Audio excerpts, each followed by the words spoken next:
kita selalu dalam lindungan dan rahmat Allah. Tidak lupa pula kita mengucapkan basmalah demi mendapatkan berkah dalam pembelajaran kita kali ini. Sekarang kita memasuki pembahasan pada bab 2, yaitu mengenai keanekaragaman hayati.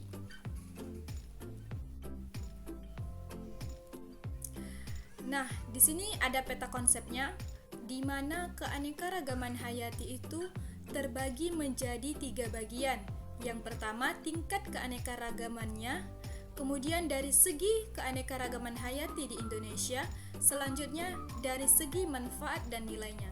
Adapun tingkat keanekaragamannya itu terbagi menjadi 3 bagian. Yang pertama, tingkat gen, yang kedua spesies, dan yang ketiga ekosistem. Selanjutnya, jika kita lihat dari tingkat keanekaragaman hayati yang ada di Indonesia itu terbagi atas wilayah, kemudian berdasarkan persebaran.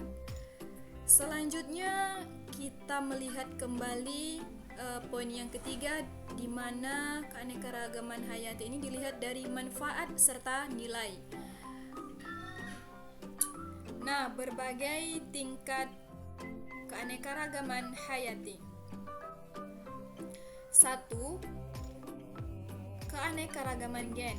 Keanekaragaman gen ini menyebabkan variasi antar individu sejenis, seperti variasi warna bunga krisan. Di sini kita bisa melihat terdapat 2 jenis bunga krisan.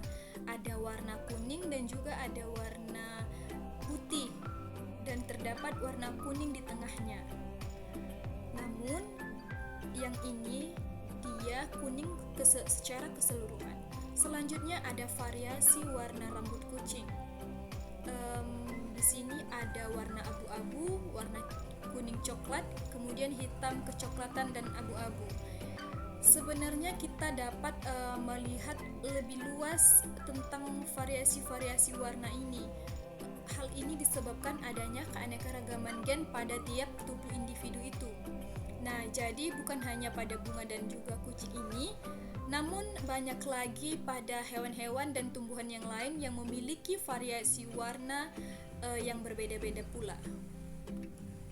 Selanjutnya, keanekaragaman spesies, di mana keanekaragaman spesies ini menyebabkan variasi jenis. Nah, contohnya di sini ada pohon kelapa.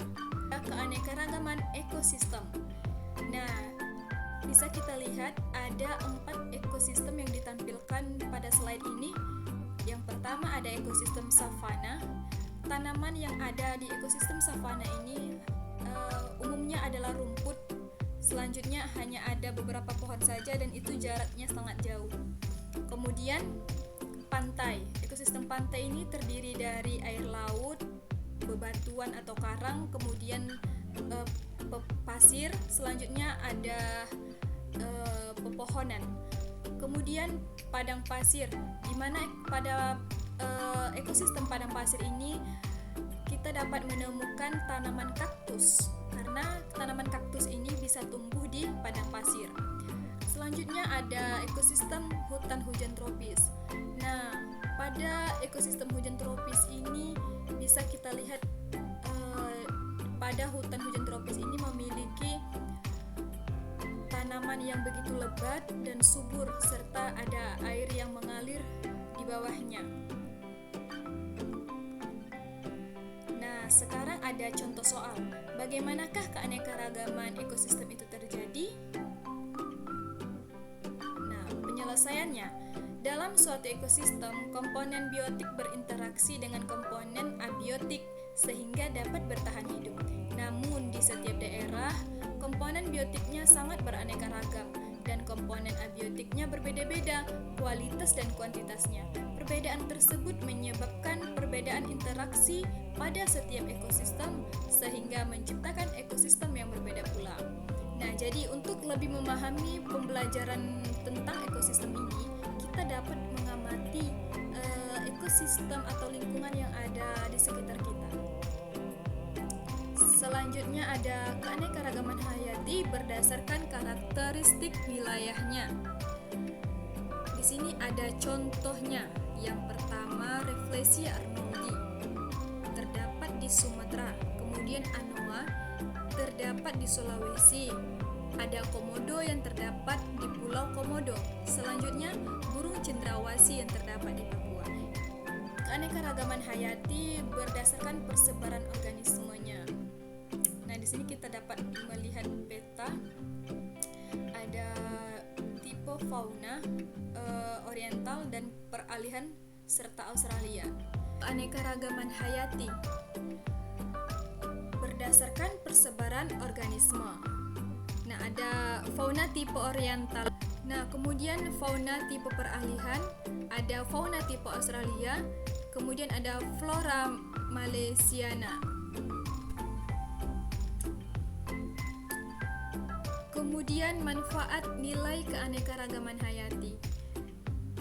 Jika kita lihat dari manfaatnya, di sini kita akan mengkaji lagi manfaat dari berbagai tanaman. Contohnya di sini yaitu kapas. Kapas ini dimanfaatkan untuk membuat pakaian. Nah, itu sebabnya kapas dimanfaatkan dalam hal sandang. Selanjutnya sayuran. Sayuran ini kita manfaatkan untuk dimakan sehingga dia masuk ke dalam kategori pangan. Kemudian jati. Jati ini kita gunakan untuk membuat rumah atau furniture. Nah, itu sebabnya jati ini kita masuk ke dalam kategori papan. Nah, kemudian kucing peliharaan ini bisa untuk rekreasi. Oke, selanjutnya pengaruh kegiatan manusia terhadap keanekaragaman hayati.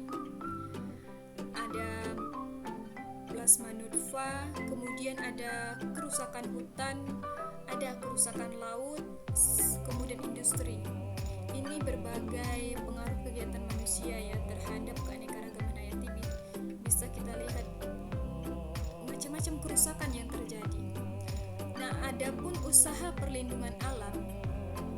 Yang pertama itu perlindungan pemandangan alam. Contohnya ada di Ngarai Sianok. Kemudian ada perlindungan alam terbimbing, Kebun Raya Bogor. Nah, ini bisa terdapat di Kebun Raya Bogor. Refleksi Arnoldi ini tadi asalnya dari Sumatera. Nah, kemudian ada Taman Nasional Wakambas, di mana di Taman Nasional ini kita dapat memelihara gajah-gajah ataupun hewan-hewan yang lain seperti kebun binatang. Itu juga merupakan salah satu usaha dalam perlindungan alam. Dapat kita simpulkan bahwa keanekaragaman hayati itu terbagi menjadi ke dalam 3 bagian. Yang pertama, keanekaragaman gen, yang kedua, keanekaragaman spesies, dan yang ketiga, keanekaragaman ekosistem. Ibu harapkan Ananda semua dapat mengulang kembali pembelajaran yang telah Ibu sampaikan dan jaga kesehatannya, tetap semangat. Assalamualaikum warahmatullahi wabarakatuh.